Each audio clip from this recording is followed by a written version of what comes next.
Hello friends, मैं हूं अजीज शेख। आप देख रहे हैं मूवी स्टॉक चैनल, जिस पर आज मैं बात करने वाला हूं फिर से कई सारी हॉलीवुड मूवीज के अपडेट के बारे में, जिसमें डीसी से रिलेटेड इज़रा मिलर की कंट्रोवर्सी से लेकर डिस्कवरी के मर्ज तक की बात करेंगे। बाकी एमसीयू के तो कई सारे अपडेट है ही, जिनके बिना वीडियो कभी भी कंप्लीट नहीं होती। और इसके अलावा शेरलॉक होम्स और विल स्मिथ की कंट्रोवर्सी को भी मैंने इस वीडियो में कवर कर लिया है। इसलिए अब आपके टाइम को बिल्कुल भी ना वेस्ट करते हुए चलिए उन सारी की सारी रिपोर्ट के बारे में बात करते हैं, यानी कि अपडेट के। जिससे पहले बनेगी मेरी एक छोटी सी रिक्वेस्ट, जो की है चैनल को सब्सक्राइब, वीडियो को लाइक और शेयर करने की।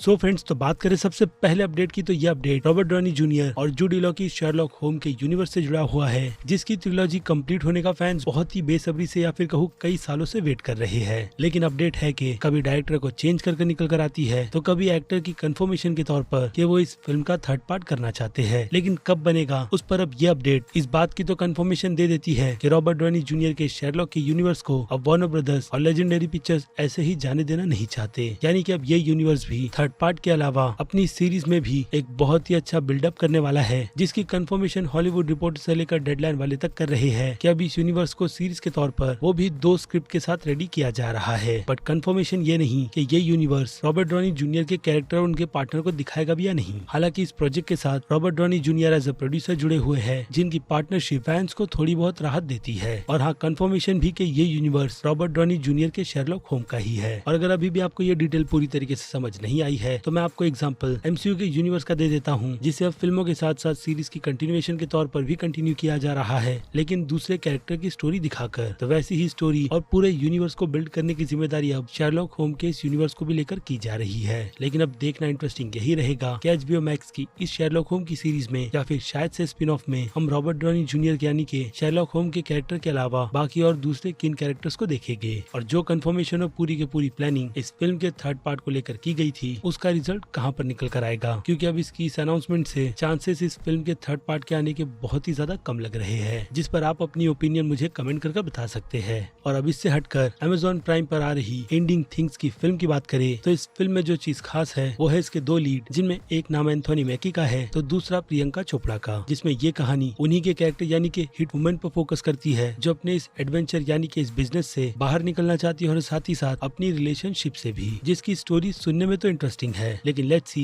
कि इसका पे ऑफ एज अ फिल्म किस तरीके से किया जाता है। जिससे हटकर अब आ जाते हैं विल स्मिथ की सिचुएशन पर, जो फिलहाल तो अभी के लिए प्रोजेक्ट के तौर पर बिल्कुल भी अच्छी नहीं चल रही, क्योंकि जो हरकत उन्होंने एकेडमी अवार्ड में क्रिस रॉक के साथ दिखाई थी, उसका पे ऑफ भले से ही उन्होंने स्टेटमेंट के तौर पर अपने इंस्टाग्राम से लेकर बाकी दूसरे सोशल हैंडल्स पर क्यों न डाला हो, लेकिन स्टूडियोज उन्हें इसे लेकर बिल्कुल भी माफ करने के मूड में नहीं है। दूसरी तरफ उन्होंने ऑस्कर से खुद के रिजाइन की कंफर्मेशन कर दी है, अपनी गलती को एक्सेप्ट करते हुए। जिसके पे ऑफ की बात करें तो उनसे सबसे पहला प्रोजेक्ट बैड बॉयज 4 फिल्म का छीना गया है। अभी के लिए तो यही बताते हुए कि एकेडमी अवार्ड्स में जाने से पहले उन्हें इस फिल्म की 40 पेजेस की स्क्रिप्ट को प्रोवाइड किया गया था, ताकि वो अपने कैरेक्टर और बैड बॉयज के यूनिवर्स के लिए पूरी तरीके से प्रिपरेशन कर सके। लेकिन उस कंट्रोवर्सी के होने के बाद स्टूडियो ने इस प्रोजेक्ट को पूरी तरीके से होल्ड पर डाल दिया है, जिसे फिलहाल तो उन्हें कंटिन्यू करने का मूड बिल्कुल भी नहीं है। जिस बात की रिपोर्ट हॉलीवुड रिपोर्टर वालों की तरफ से निकल कर आई है, और इसी के साथ साथ उनकी तरफ से ये बात भी कंफर्म कर दी गई है कि नेटफ्लिक्स के जिस प्रोजेक्ट के साथ वो जुड़े हुए थे, जिसका टाइटल फास्ट एंड लूज है, और इस प्रोजेक्ट को डायरेक्ट करने की जिम्मेदारी नेटफ्लिक्स ने डेविड लीची को दे रखी थी, जिन्हें अब इस फिल्म से हटा दिया गया है, और अब साथ ही साथ विल स्मिथ को भी। इट मींस कि उनके करियर में अब और कई सारे प्रोजेक्ट भी छूटेंगे, जिसकी हो सकता है कि आए दिन कंफर्मेशन निकल कर आती रहे। बस ये ना हो कि वार्नर ब्रदर्स का भी मूड खराब हो जाए, और हाँ, लेजेंडरी स्टूडियो वालों का भी, जिसमें से वो लोग आई एम लेजेंड जैसे सीक्वल पार्ट को भी, जिसे अभी कंफर्मेशन दी गई है, उसे भी रोक दे। खैर, तो अब इससे हटकर स्कारलेट जॉनसन और क्रिस इवान के एप्पल प्लस पर आने वाले प्रोजेक्ट पर आए, जो प्रोजेक्ट एक्चुअल में फिल्म का है, उसका टाइटल प्रोजेक्ट एटमॉस रखा गया है, जिसे डायरेक्ट करने की जिम्मेदारी एक्टर डायरेक्टर जेसन बैट्समैन को दी गई है। बाकी बात रही इसके प्लॉट की, तो प्लॉट की बस ऊपरी तौर पर डिटेल स्पेस रेस की दी गई है, जिस पर अभी के लिए तो ज्यादा कुछ डिटेल में कह पाना बहुत ही ज्यादा मुश्किल है। लेकिन स्पेस रेस के इस टाइटल से पता यही चलता है कि इंसानों के बीच यानी कि 2 कंट्री के बीच स्पेस पर सबसे पहले जाने की जंग चल रही है, जिसमें कौन बाजी मारेगा कौन नहीं, इतिहास में वैसे किस्से भरे पड़े हैं, जिसे अब फिल्म के तौर पर किस तरीके से प्रेजेंट किया जाएगा उसका फिलहाल तो वेट ही करना होगा। जिसके बाद आ जाते हैं श्रापित प्रोजेक्ट द क्रो पर। तो इस रीबूट प्रोजेक्ट को लेकर फिर से अपडेट निकल कर आई है, जिसमें इस बार पूरी तरीके से काम बिल्कुल ही नई टीम के साथ किया जाएगा, क्योंकि पहले का एक्सपीरियंस जेसन मोमोआ का स्टूडियो को जमा नहीं और बाद में उन्होंने भी अपने इस रोल को छोड़ दिया, जो रोल अब इस फिल्म में बिल स्कारगार्ड को ऑफर कर दिया गया है, जिसे डायरेक्ट करने की जिम्मेदारी रूपर्ट सैंडलर को दी गई है। बाकी अब देखना यही इंटरेस्टिंग रहेगा कि क्या सच में इस बार ये फिल्म बनकर रेडी भी होगी या नहीं, जो कि कई सालों से लटकी हुई फिल्म है। ऐसा ही हाल सोनी पिक्चर्स में मास्टर ऑफ यूनिवर्स का भी है, जिसे लेकर फिलहाल तो कोई अपडेट निकल कर नहीं आई है, लेकिन द क्रो के रीबूट की है, जो डिटेल में आपको दे चुका हूँ। इसलिए इससे हटकर अब बात करें स्क्विड गेम के सीजन 2 की, तो इसके राइटर और सीरीज के डेवलपर यही कह रहे हैं कि उनके अकॉर्डिंग इस सीरीज का सीजन 2 साल 2024 तक आ जाएगा। और इसके अलावा वो एक और प्रोजेक्ट पर काम कर रहे हैं, जिसका title killing gold people club है, जो कि एक फिल्म रहेगी, वो भी स्क्विड गेम से बहुत ही ज्यादा वायलेंस। बट ये प्रोजेक्ट नेटफ्लिक्स के साथ मिलाकर बनाया जा रहा है या नहीं, उसकी ऐसी कोई भी डिटेल रिवील नहीं की गई है। जिन सभी से हटकर अब बात कर लेते हैं मार्वल और डीसी के अपडेट के बारे में, जिसमें सबसे पहली अपडेट एमसीयू के यूनिवर्स की इको की सीरीज से रिलेटेड है, जिसे लेकर दावा यही किया जा रहा है कि इस सीरीज में हम किंगपिन के अलावा डेयरडेविल के कैरेक्टर का भी अपीयरेंस देखने वाले हैं, जो सीरीज हमें रूमर के तौर पर नेक्स्ट ईयर की शुरुआत या फिर मिड तक देखने के लिए मिल जाएगी। और इससे ये बात भी क्लियर हो जाती है कि नेटफ्लिक्स वाले सबसे पहले इको के यूनिवर्स को बिल्ड करेंगे, उसके बाद ही जाकर डेयरडेविल को पूरा का पूरा स्पेस दिया जाएगा। बट जो भी हो, इस कैरेक्टर्स के पूरे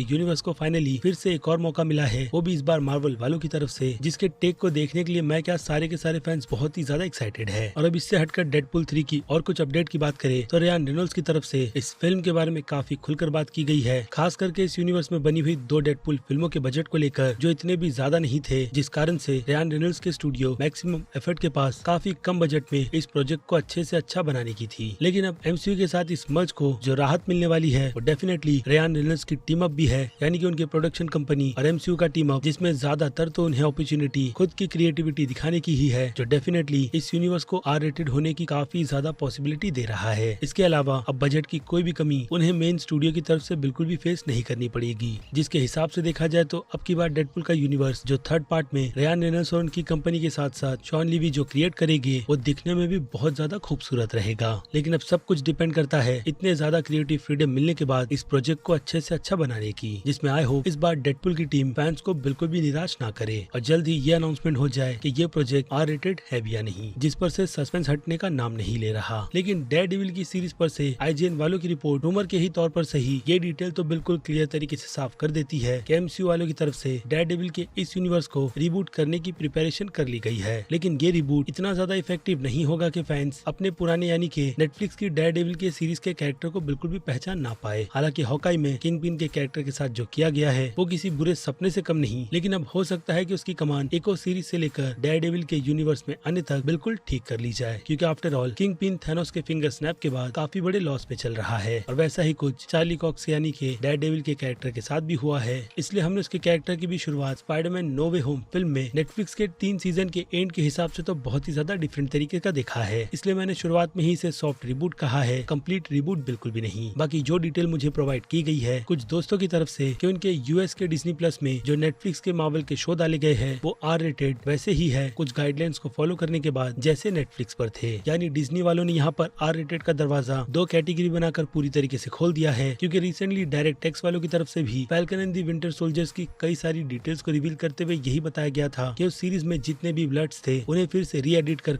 डिज्नी प्लस पर अपलोड किया जा रहा है। लेकिन दूसरी रिपोर्ट उनके पास नहीं है कि 18 प्लस में उस कंटेंट को पहले जैसा ही रखा गया है या नहीं, लेकिन चांसेस मुझे हाँ के ही लगते हैं। इसलिए डेयरडेविल जैसा शो वहाँ पर बाकी दूसरे शोज की तरह आर रेटेड की कैटेगरी में डाला गया है, जिसका फ्यूचर टेक किस तरीके का होगा उसे लेकर तो खुद चार्ली कॉक्स भी बहुत ज्यादा एक्साइटेड है, और उनके साथ लीड में नजर आने वाली डेब्रा एना वॉल भी, जो दिल से चाहती है कि वो इस प्रोजेक्ट के साथ फिर से जुड़े, क्योंकि सिवाय 2 नामों के बाकी दूसरे किसी भी और एक्टर की कंफर्मेशन नहीं की गई है, जिनमें से एक रूमर पनिशर यानी कि जॉन बॉथल के वापस आने की है, बट उस पर भी कुछ भी खुलकर नहीं कहा गया है, क्योंकि आफ्टर ऑल इसकी कई सारी न्यूज रूमर से जुड़ी हुई है, जिसकी अपडेट मैं आपको दे चुका हूँ। इसलिए अब बात आते हैं डीसी यूनिवर्स के मेजर शेकअप पर, जो कि डिस्कवरी के मर्ज के बाद होगा। तो उसके रिजल्ट अभी से ही निकल कर आ रहे हैं, जिसमें काफी बड़े बड़े नामों ने इस मर्ज के बाद वार्नर ब्रदर्स से किनारा करने का ठान लिया है, या फिर कहूँ एक हिसाब से उन्हें कंपनी से हटाया जा रहा है। जिसमें सबसे पहला नाम जो फैंस को नहीं पसंद है तो वो जेसन काइलर का है, जिनकी रिटायरमेंट अब वार्नर मीडिया से कर दी गई है। और ऐसी ही अनाउंसमेंट दो और नामों की गई है, जिनमें से एक नाम एना शेरनॉफ का है तो दूसरा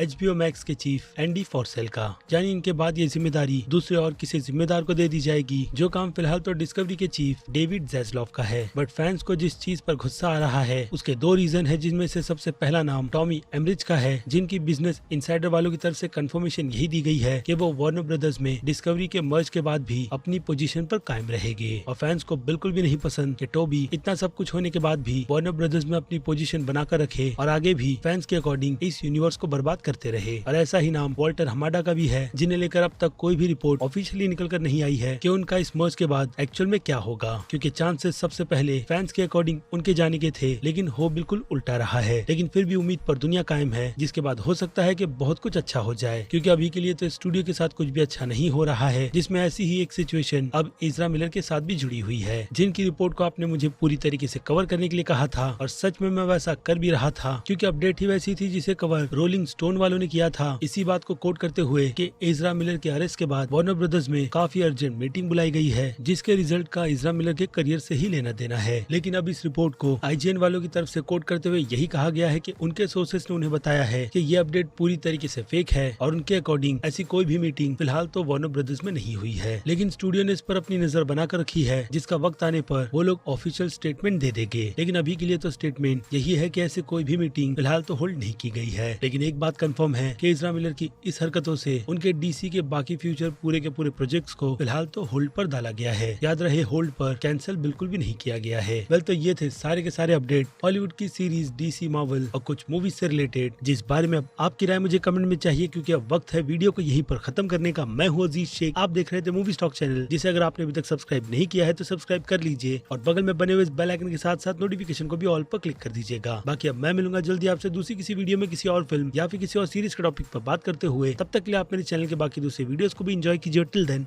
बाय।